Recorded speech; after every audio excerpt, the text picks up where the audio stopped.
안녕하세요, 수순핸드입니다. 오늘도 카메라 한 대를 들고 나왔어요. 그냥 옛날 카메라예요. 펜탁스.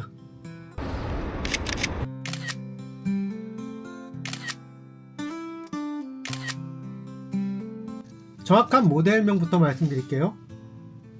펜탁스 K20. 이 모델 넘버로 이제 어떤 기종의 급수가 이제 정해지는 건데요. 한 중급기 정도 된다고 보시면 될 거예요. 여러 가지 모델들이 요즘 해가지고 앞뒤 연도로 이렇게 나오긴 했는데 시장에 그렇게 많이 풀린 제품이 아니다 보니까 흔하지는 않습니다. 기본적으로 DSLR 카메라고요. 아마 이 기종 이거 이후로 한두 모델 더 있고 그 다음에 펜탁스가 아마 카메라 이 디지털 카메라에서 추가로 이 DSLR을 생산을 아마 안 했을 거예요. 다른 회사 쪽으로 합병이나 인수나 뭐 이런 걸로 인해서 브랜드도 좀 이렇게 변경이 있고 이랬던 걸로 기억에 있습니다. 기본 정보 뭐 간단하게 더 말씀드리면 이게 출시된 때는 한 2008년 전후로 한 2007년부터 나와서 한 2010년까지 나오다가 단종되고 뭐 다음 기종 이 K 시리즈로 나가죠. 뭐 K20, K30, K50 뭐 이렇게까지는 나오다가 아마 끝났을 거예요. 그리고 이 숫자가 낮을수록 상위 기종이죠. 이제 K 그 다음에 한 자리 숫자 있는 게 더 상위 기종도 나오고 그 다음에 이 세 자리 숫자 있는 뭐 K 뭐 100, 뭐 200 아마 세 자리 아니면 뭐 K 다시 뭐 X, R 뭐 이런 식으로 알파벳이 있던 걸로 기억해요. 그거 아마 인터넷 찾아보면 나올 거예요. 이게 요 레벨이 중간 정도 되는 기종이다 라고 아시면 될 거예요. 그 정도 눈높이에서의 어떤 스펙이랑 이런 걸 보면 참고가 되지 않을까 그래서 말씀드린 거고요. 기본적인 이 제품 설명하면 먼저 화소는 1460만 화소로 나옵니다. 보통 우리가 이제 카메라 디지털 카메라를 이용해서 결과물을 쓸 때 요새는 대부분 스마트폰이나 PC 등에서 소비가 되잖아요. 물론 출력물을 출력할 수도 있고요. 본인이 상업사진이 아닌 이상 대형 출력물은 안 쓸 거예요. 일반적으로 봤을 때 제 개인 기준으로는 한 1200만 화소만 넘어가도 PC나 스마트폰, 태블릿에서 소비하기에는 문제가 없다고 저는 봐요. 그걸 뭐 확대해서 이렇게 흠결을 찾아내려고 하지 않는 이상은 자기가 원하는 분위기 정도 내는 데는 1200만 화소만 돼도 구형 카메라도 컴팩트 카메라도 거의 된다는 얘기예요. 디지털 카메라 아주 초창기에 나온 뭐 300만 화소 이런 거가 아니라면 그리고 조금 더 양보하면 제 기준으로는 800만 화소 구형 컴팩트 디지털 카메라도 찍어 놓으면은 웹상에서 블로그나 이런 데 올렸을 때 화소수가 낮아요. 그런 건 본 적이 별로 없는 것 같아요. 그래서 1460만 화소 정도면 아직 재미로 쓰기에는 충분하다라고 보여집니다. 그러면 한번 전반적인 작동 매뉴얼 리뷰 간단 리뷰죠. 뭐 제가 항상 심도 깊은 리뷰는 하지 않습니다. 이 조작법과 뭐 가능하다면 이 내부 메뉴 한번 살펴보는 방향으로 할게요. 렌즈부터 한번 봐볼까요? 얘는 먼저 후드고요. 여기 저한테 올 때부터 있었던 후드인데 이렇게 결속력이 그렇게 좋진 않아. 이게 많이 달아서 그런 건지 원래부터 이렇게 나온 건지 쉽게 빠집니다. 쉽게 잠기고 되게 좀 이렇게 손가락 진짜 2개 가지고 왔다 갔다 했을 정도로 아마 번들 렌즈로 나온 기본 렌즈일 거예요. 이런 카메라들의 좀 취약점 중에 하나가 많이 유통량이 없다 보니까 제공되는 렌즈 종류도 굉장히 제한적이에요. 실제로 중고 장터 같은 데 보더라도 이 바디에 적용된 만한 렌즈가 몇 개 크게 많은 종류가 유통되지 않고 있어요. 어떻게 보면 뭐 F값이 조금 낮아서 그러지 화각을 다양하게 사용할 수 있는 이 번들 렌즈가 가장 유용하다고 할 수 있습니다. 지금 화각이 너무 제한된 것보다는 초점거리 보면 18mm부터 55mm까지 이걸 당연히 풀프레임으로 환산해야겠죠. 환산했을 때 이 크롭 바디이기 때문에 1.5배 정도 더 곱해줘야 될 거예요. 정확하게는 몇 1점 몇 가지는 제가 기억하지 못하는데 보통 크롭 바디 크기가 다 대동소이하니까요. 그러면 얘 같은 경우에도 한 2470 정도, 그쵸?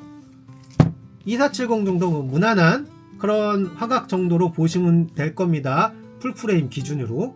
자, 여기 보면 렌즈 스펙이 쓰여 있습니다. SMC 펜탁스 DA 그 다음에 1대 3.5에서 5.6, 그쵸? 18에서 55mm AL 이렇게 적혀 있네요. 그 다음에 여기 UV 필터는 달아놨는데 이 구경은 52mm입니다. 그 다음에 렌즈 앞부분은 포커스링이 이렇게 매뉴얼과 오토 둘 다 적용 가능한 포커스링이 있어요. 자, 그리고 여기 줌링, 그 다음에 두 번째 열에 이렇게 줌링이 있습니다. 렌즈를 해제하는 버튼이 있어서 이렇게 렌즈가 열면 안에 그 미러가 보이죠? 미러가 있고, 렌즈는 다행히 오래된 것 치고는 곰팡이나 흠결은 전혀 없습니다. 다행히. 자, 기본 번들 렌즈 착용한 모습입니다. 그러면 그 다음에 위에서부터 한번, 별도의 매뉴얼이 없어가지고 조각조각 사용법을 익혀가지고 하는데 시간이 좀 걸렸어요. 그래서 지금은 사용하는데 큰 지장 없이 최근 제품에 비해서 조금 불편함이 있지 사용을 못할 정도는 아니니까. 아니, 재밌습니다. 사용하면서. 조작계가 나름 재미있어요. 또 독특한 맛도 있고요. 먼저 상단 이 그립 부분에는 온오프 버튼, 이게 레버가 있습니다. 그래서 오프에서 온으로 돌리면 LCD 안내창에 간단하게 이렇게 표기가 나오고요. 주 메뉴창에는 아직 아무것도 안 나와요. 물론 여기 메뉴 버튼을 누르면 메뉴로 진입은 할 수가 있습니다. 하지만 이 우리 미러리스처럼 계속 라이브 뷰가 현재 보이진 않아요. 물론 볼 수는 있어요. 살짝 불편한 건 있습니다. 이 온오프 레버 옆에 보시면 조리개 모양으로 표시되어 있는 게 있어요. 여기 보시면 조리개 모양으로 이렇게 표시된 부분이 있죠. 한 번만 더 이렇게 움직여주면 찰칵 소리가 나죠. 그러면서 자, 이렇게 LCD에 전면 상황이 비춰집니다. 전면 창이 나오는데 요즘 카메라랑 조금 다른 게 이 화면이 실시간으로 AF가 맞춰지거나 이러는 게 보이지가 않아요. 지금 앞에 프레임만 확인할 수 있고 이 초점 변동이나 어떤 조리개 변동 같은 거를 반영하지 못해요. 그걸 하려면 불편하지만 여기에 AF 버튼이라고 하나가 더 있습니다. 이거를 꾹 누르고 있으면 지금 다시 보셨, 제가 한번 다른 거 맞추고, 오케이. 자, 이 상태에서 AF 버튼을 꾹 누르면 지금 AF로 레버를 제가 맞춰놨기 때문에 앞에 초점등이 왔다 갔다 하면서 전면 AF를 맞춥니다. 그때서야. 그래서 한번 눌러보니까, 눌러봤을 때 여기 동작이나 한번 소리를 들어보세요. 네. 착착착 움직여서 삐빅 소리와 함께 AF가 맞아서 선명하게 나옵니다. 지금 이 상태에서 이제 셔터를 누르면 찍히게 되는 거예요. 그리고 현재 맞춰놓은 이 AF 화면이 이제 보이는 겁니다. 라이브 뷰를 이용할 때는 단점이 이 반셔터로 AF가 작동하지 않습니다. 이 AF 버튼만으로만 이게 작동이 되지, 라이브 뷰가 나온 상태에서 반셔터로 누르면 작동하지 않고 그냥 찍힙니다. 이 뷰가 없을 때는, 뷰파인더로 볼 때는 이 AF 버튼도 되고 반셔터도 작동이 됩니다. 동시에 두 개가 AF를 잡는데 관여를 합니다. 근데 이 라이브로 LCD를 볼 때는 AF 버튼만 반셔터에 작용을 하고 요 셔터 버튼은 말 그대로 찍을 때만 반응을 합니다. 그게 약간 요즘 카메라와 다를 때랑 다르게 좀 생소하니까 좀 혼동이 있는 경우들이 있어요. 그래서 그런 역할을 한다. 요거 부분이 요거 하나 설명하는데도 한참 걸리네요. 자, 그 다음에 이 초록색 버튼 보이시나요? 여기 지금 초록색 버튼 보이죠? 여기 정보창이 나타나고, 이 초록색 버튼은 뭐냐? 여기 모드 버튼을 보면 이 초록색이 있고, 다른 우리가 많이 봐왔던 모드들이 있어요. P 모드, 뭐 SV, 뭐 TV, AV, TAV, M, 멀브, 뭐 이렇게 모드들이 있는데, 오토 모드, 그린 모드라고 보통 여기선 하는 것 같아요. 그린 모드. 그린이라는 게 우리 그린 신호등처럼 안전한 거잖아요. 그러니까 일명 오토 모드랑 유사한 거라고 보시면 될 거예요. 그래서 요 모드 말고도 우리가 AV 모드, 뭐 TV 모드, 아니면 M 모드에서조차도 오토 모드가 지원이 된다고 보면 돼요. 무슨 말이냐면 M 모드일 때 보통 셔터 스피드, 조리개, ISO를 개별적으로 바꿀 수 있잖아요. 그런데 M 모드에서의 이 오토는 뭐냐면 권장 값을 제시해 줍니다. 그러니까 사용하기에 우리들이 사용자 초심자들이 사용하기에 좀 편리한 기능이에요. 무슨 말이냐면 처음부터 셔터 스피드를 몇으로 두고 조리개를 몇으로 둘지 전혀 모르는 상태에서 이 세 가지 값을 막 이동하다 보면 적정 노출을 못 찾는 경우도 있어요. 아니면 찾아도 시간이 많이 걸리죠. 그럴 때 얘가 권장값을 먼저 오토로 딱 누르면 알려줍니다. 지금 LCD 창이 바뀌었죠. 셔터 스피드 15에 F값 4.0, IS 100 기준으로 권장값, 이 권장값이 표준 노출인 상태에서 나는 셔터 스피드를 좀 빠르게 하고 싶다. 그럼 셔터 스피드를 좀 빠르게 하고 대신에 F값을 좀 낮추거나 IS값을 뒤로 물리면 되잖아요. 어떤 기준점을 제시해주는 그런 버튼이라고 보시면 돼요. 그럼 M모드에서조차도 오토 모드를 이렇게 간접적으로 제시해주는 겁니다. 그래서 이 낯선 사용자한테 편리함을 제공하는 기능이라고 볼 수 있어요. 이거는 나쁘지 않은 것 같아요. 이런 기능은. 그린 버튼은 방금 설명한 대로 그런 용도의 버튼이고요. 다음으로 사용법 중에 우리가 가장 필수 사용법 3가지. 셔터 스피드 바꾸는 방법, 조리개 바꾸는 방법, ISO 바꾸는 방법. 이게 이제 카메라 운영의 기본이잖아요. 그 기본을 한번 설명해 보겠습니다. M모드 기준으로 그냥 설명할게요. 나머지 부분은 또 조금씩 변형이 있긴 한데 M모드가 모든 기능을 작동할 수 있는 모드니까 M 기준으로 말씀을 드리면 다이얼이 총 2개가 있습니다. 2개라고 하는 게 맞을 거예요. 기본 다이얼, 앞뒤 다이얼 2개가 있습니다. 먼저 이 검지가 닿는 이쪽 다이얼, 엄지가 닿는 이 후면 다이얼. 먼저 이 검지 다이얼은 여기 보시면 셔터 스피드가 바뀝니다. 셔터 스피드를 조절할 수 있는 다이얼이에요. 그 다음에 이 후면에 엄지 다이얼은 여기 F 5.6 뭐 이렇게 쓰여 있죠. 6.7, 4.5 이렇게 변경. F 값을 조리개를 바꿔주는 다이얼이에요.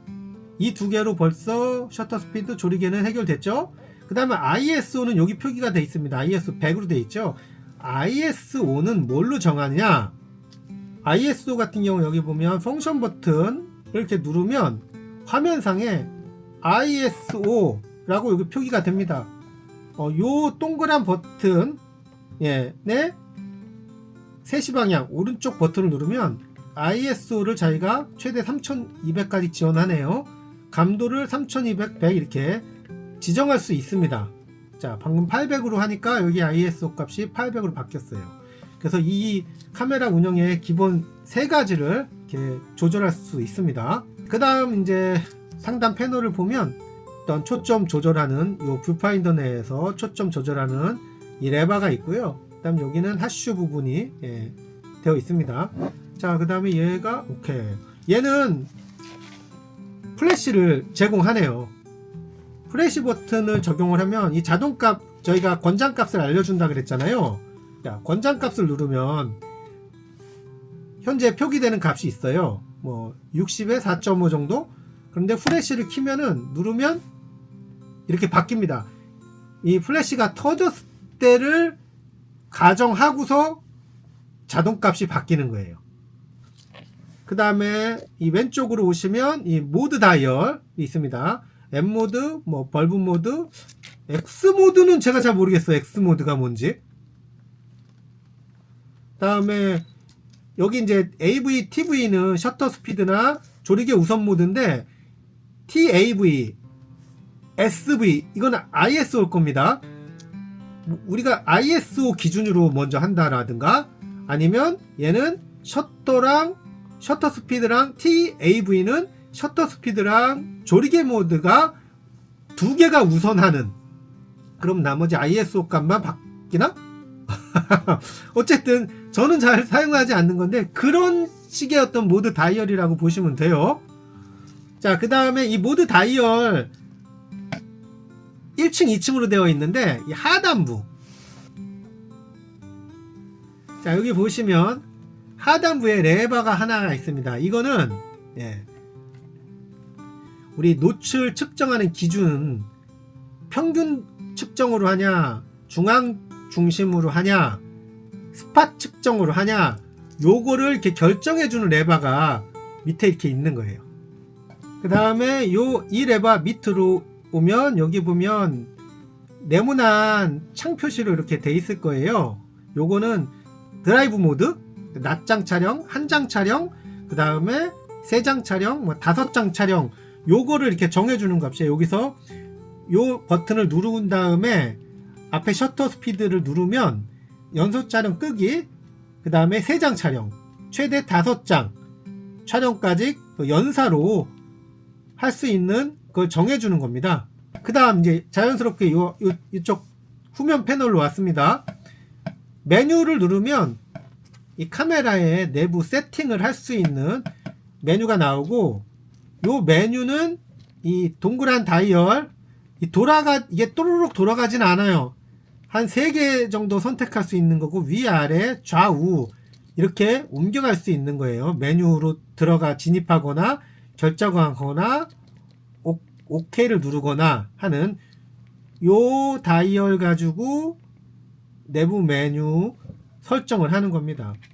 보면은 뭐 촬영 모드 해가지고 JPG 해상도 크기라든가 화질이라든가 아니면 뭐 로우 파일 형식 뭐 이런 것들, 우리 일반 카메라에서 쓰는 기능들을 선택 취사할 수 있는 뭐 이런 인터벌 촬영도 있네요.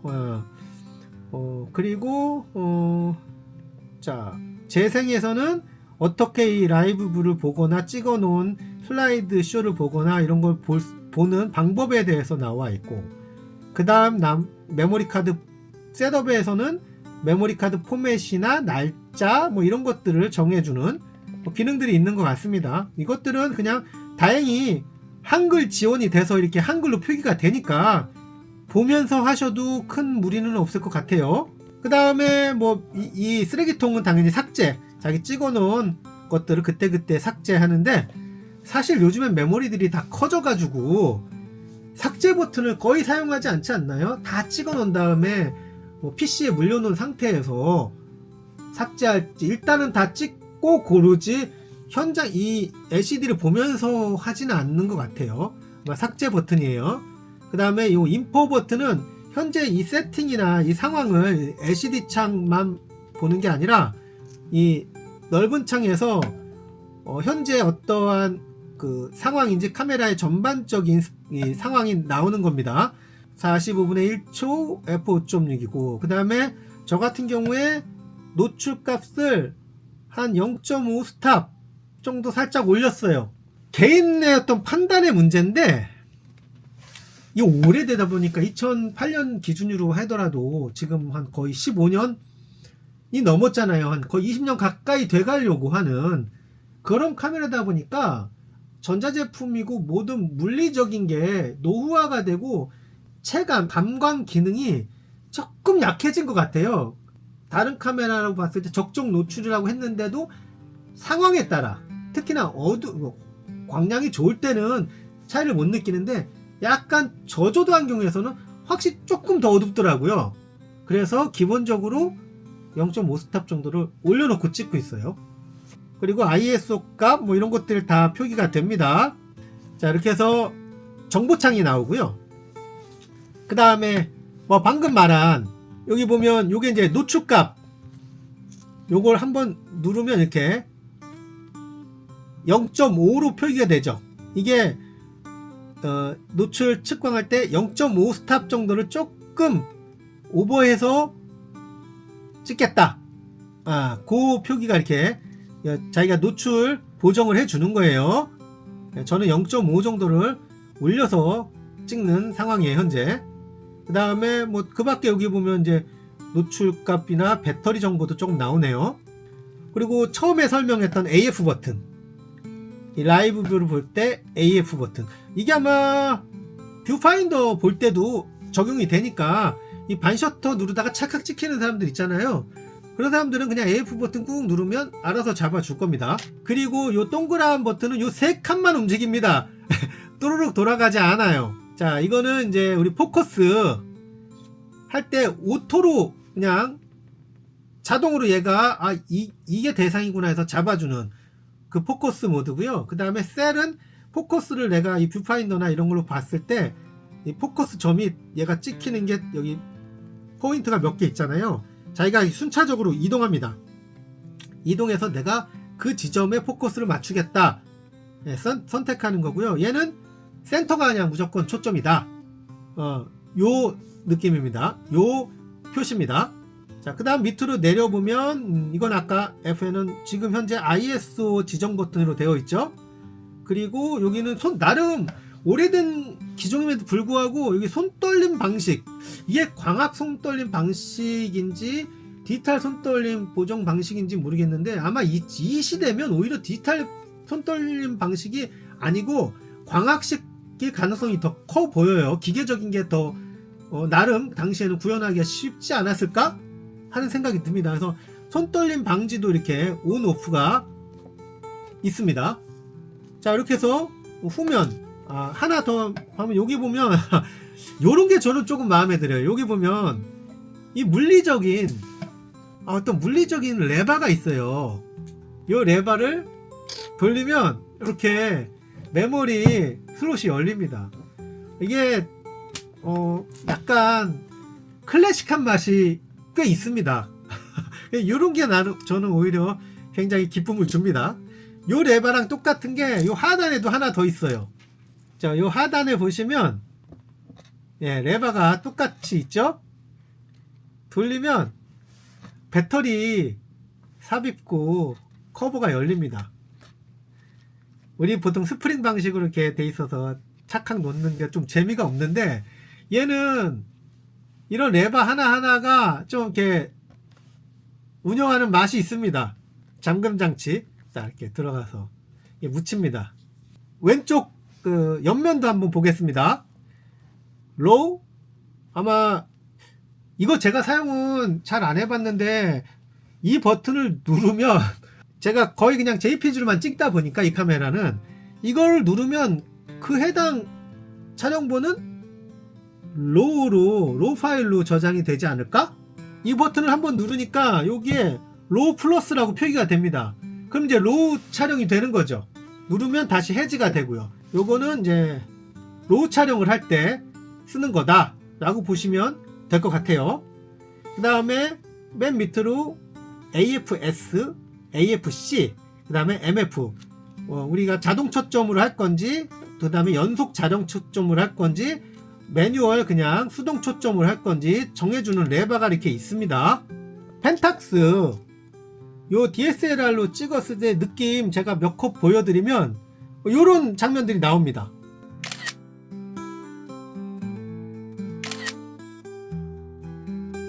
그 다음에 또 이런 샷도 있어요.